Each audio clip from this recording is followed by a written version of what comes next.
Hello everyone, welcome back to my YouTube channel. ನಾನು ನಿಮ್ಮ Anjali Balram.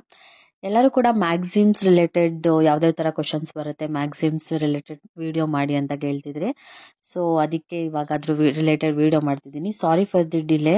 I was not feeling well, still I have cold, but there is only one day left for the exam, so I am doing this video for you guys. First question.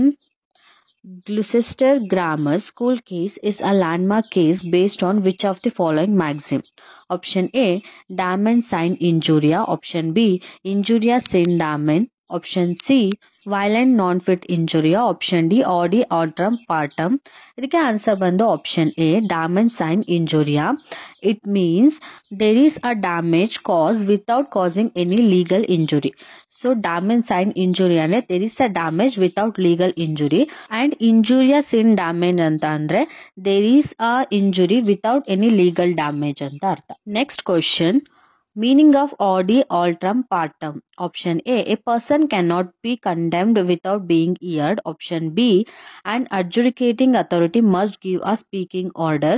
Option C, no man can be a judge in his own case. Option D, no one should fear the courts.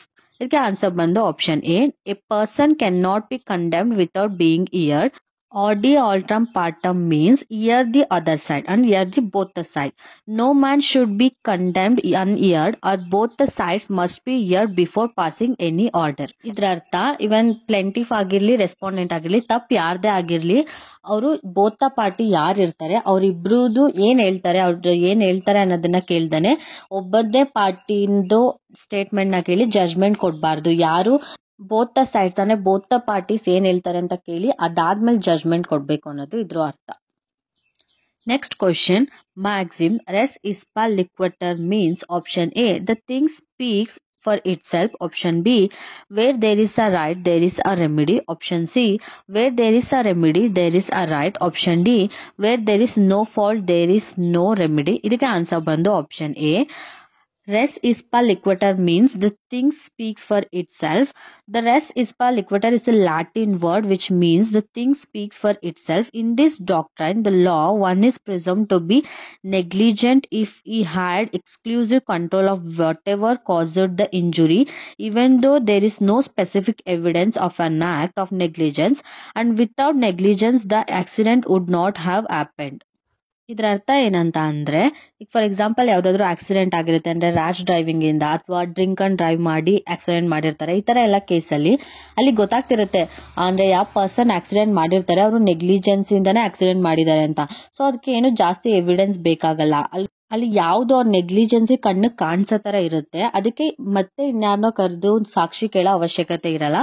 That thing speaks it self ಅಂತ ಅರ್ಥ. Next question.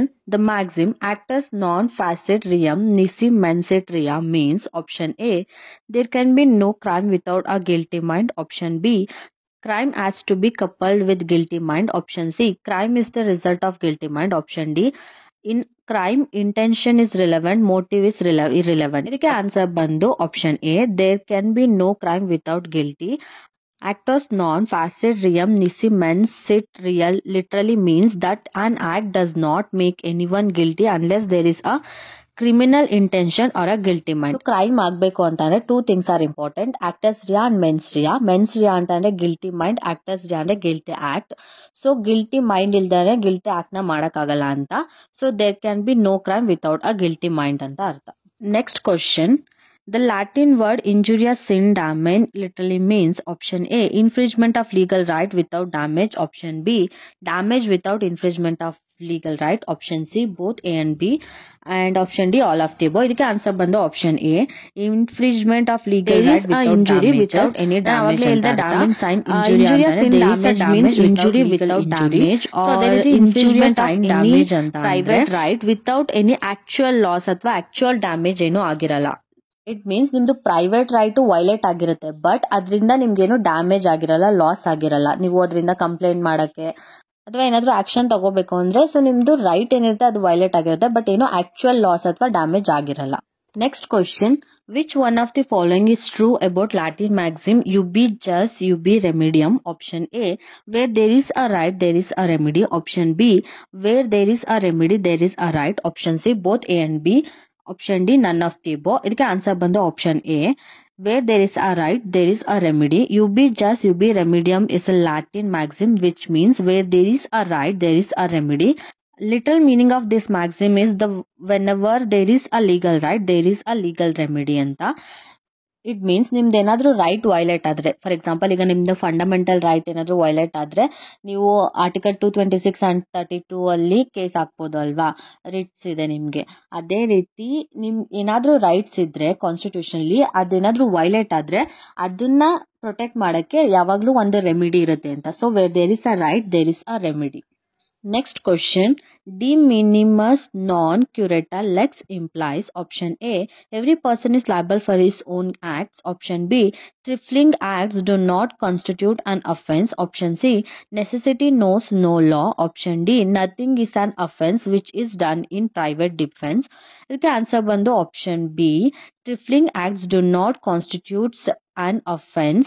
It means if there is any minor violation of law ಇದ್ರೆ, ಅಂದ್ರೆ ನೀವೇ friends ಯಾರಾದ್ರೂ ಜಗಳ ಆಡ್ತಿರ್ತೀರಾ, miss ಆಗಿ ಏನಾದ್ರು ಈಗ ಒಡ್ಬಿಡೋದು, ಪರ್ಚೋದು, ಅಂದ್ರೆ ತುಂಬಾ ಜೋರ್ ಜಗಳ ಅಲ್ಲ, ಚಿಕ್ಕದಿಗೆ ಏನಾದ್ರು ಪರ್ಚೋದು, ಗಿಂಡೋದು, ಈ ತರ ಎಲ್ಲ ಜಗಳ ಆಗಿ ಸೊ ನಾವ್ ಅದನ್ನ ತಗೊಂಡೋಗಿ ಈ ತರ ಪರ್ಚ್ಬಿಟ್ಲು ಅವಳು ಅಥವಾ ಗಿಂಡ್ಬಿಟ್ಲು ಅಂತ ಅಂದ್ಬಿಟ್ಟು ಕಂಪ್ಲೇಂಟ್ ಕೊಡಕ್ಕಾಗಲ್ಲ ಅಲ್ವಾ. ಸೊ ಅದನ್ನ ಇದ್ರಲ್ಲಿ ಹೇಳಿದ್ದಾರೆ that minor violation of law is not a offence because ಅದನ್ನ ಅಫೆನ್ಸ್ ಅಂತ ಕನ್ಸಿಡರ್ ಮಾಡಕ್ಕಾಗಲ್ಲ, ಮೈನರ್ ವೈಲೇಷನ್ ಆಫ್ ಲಾನ. ಅಂಡ್ ಇದೇ ಕ್ವಶನ್ ಅಲ್ಲಿ ಬೇರೆ ಮ್ಯಾಕ್ಸಿಮ್ಸ್ ಕೂಡ ಆಡ್ ಮಾಡಿದ್ದಾರೆ, ನೀವು ನೋಡ್ಬೋದು.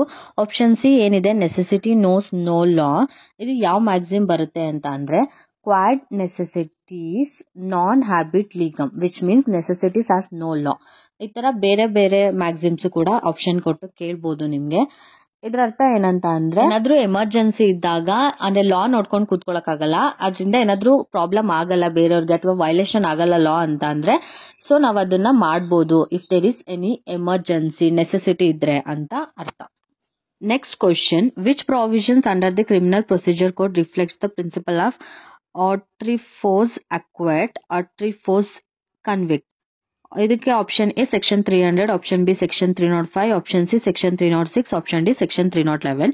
ಇದಕ್ಕೆ ಆನ್ಸರ್ ಬಂದು ಆಪ್ಷನ್ 300. ನಾವು ಅದನ್ನ ಬಿಡೋಣ, ಇವಾಗ ಮ್ಯಾಕ್ಸಿಮ್ ಕಡೆ ನೋಡೋಣ ಏನಂತ. ಆಟ್ರೋಫೈಸ್ ಅಕ್ವಿಟ್, ಆಟ್ರೋಫೈಸ್ ಕನ್ವಿಕ್ಟ್ ಅಂತ ಅಂದ್ರೆ it means that the person once convicted or acquitted not to be tried for the same offence ಅಂತ.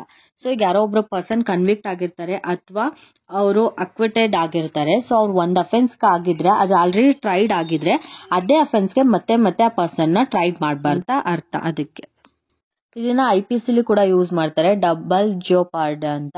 ಸೊ ಇಟ್ ಮೀನ್ಸ್ ಒಂದೇ ಪರ್ಸನ್ ಒಂದೇ ಅಫೆನ್ಸ್ಗೆ ಎರಡೆರಡು ಸಲ ಕನ್ವಿಕ್ಟ್ ಆಗಲ್ಲ, ಎರಡೆರಡು ಸಲ ಅವ್ರಿಗೆ ಪನಿಷ್ಮೆಂಟ್ ಆಗಬಾರ್ದು ಅಂತ ಅರ್ಥ. ನೆಕ್ಸ್ಟ್ ಕ್ವಶನ್, ಇದು ಪ್ರನೌನ್ಸ್ ಮಾಡೋ ಸ್ವಲ್ಪ ಕಷ್ಟ. ಮೀನಿಂಗ್ ಆಫ್ ನೆಮೋ ಮೆರಿಟ್ ಯುರಸ್ ಪ್ರೆಸಮ್ಮೆಂಟರ್ ಮೆಂಟಿರಿ. Option A dying man can never speak truth. Option B, a dying man can never speak falsehood. Option C, a dying man can speak truth. Option D, a dying man may not speak falsehood. ಇದಕ್ಕೆ answer ಬಂದು option B, a dying man can never speak falsehood. It implies that a man who is on deathbed would not tell a lie to falsely implicating innocent person.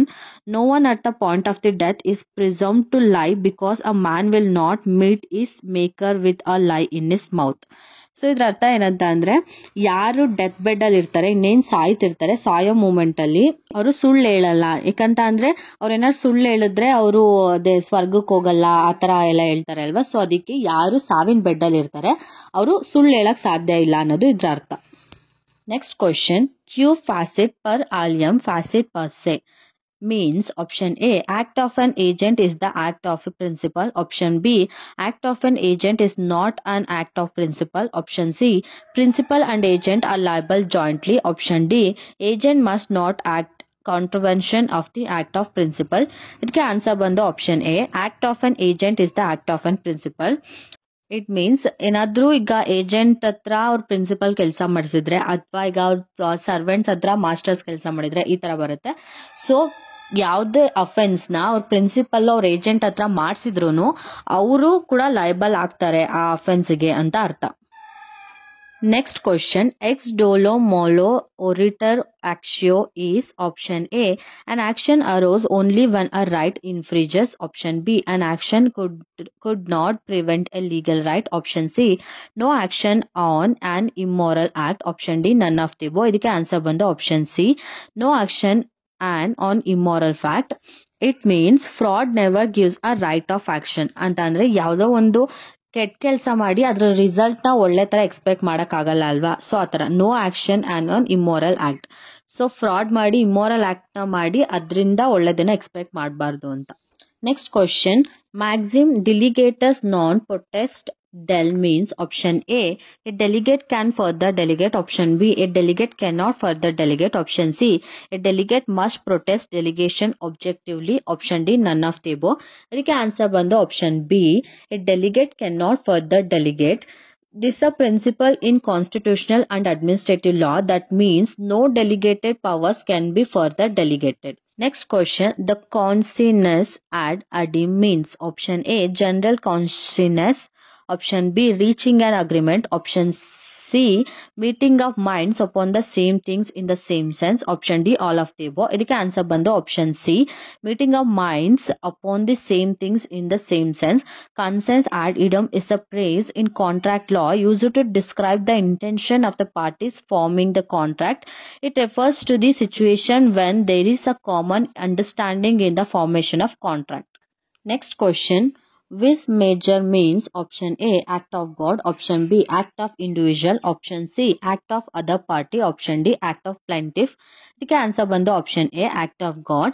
ವಿಸ್ ಮೇಜರ್ means the phrase derived from a Latin word which means superior force. The act of God, this recognised defence under the law of torts is the accident causes due to natural forces directly and exclusively without any human intervention involved in it.